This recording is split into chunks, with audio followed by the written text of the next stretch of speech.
Well, to talk about it, let's go to the fallout and the decision and everything else. Lieutenant Colonel Hal Kempfer, he's a retired U.S. Marine Corps intelligence officer. He's also president of KIPP, a strategic risk management company. Colonel Kempfer, thanks for being here.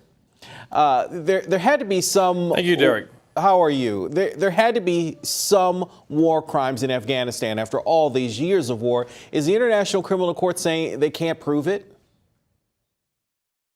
Well, Derek, basically what they're saying is they don't have enough proof, if you will, to launch an investigation. One thing about the United States and other countries is we're very forthright about basically policing our own forces. If our forces in some ways violate the laws of war, we have ways within the Uniform Code of Military Justice to deal with that. And there have been things that have happened, and we have taken action against our own troops when those do happen. What we don't want is we don't want our troops to be brought before an international court, if you will, and judged separate and apart from our own legal proceedings. And we're not the only country that has this issue. Very large countries, China, Russia, other countries, also are reticent to have this happen. And part of the problem is there is a tendency that smaller countries or non-governmental organizations like insurgent groups and things like that will try to use the court in a way to basically push their own agenda.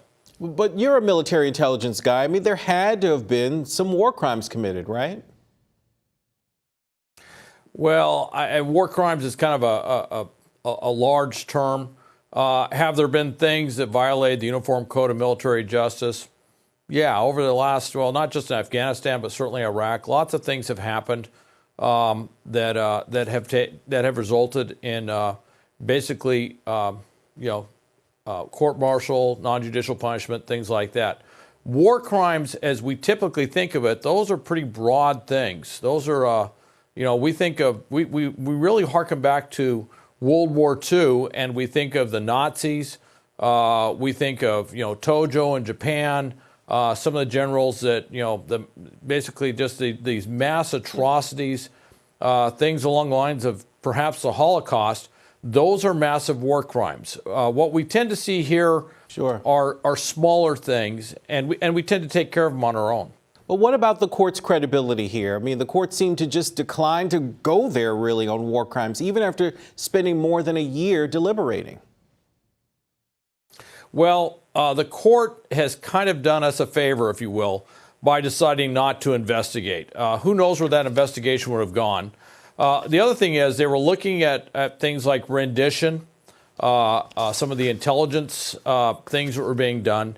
And frankly, we have dealt with that within this country. We have talked about that. We have changed our rules, our policies in terms of that. That's all been done. And this was kind of rehashing things that didn't need to go before the International Criminal Court. Lieutenant Colonel Hal Kempfer, thanks for being here on Clear Cut Plus.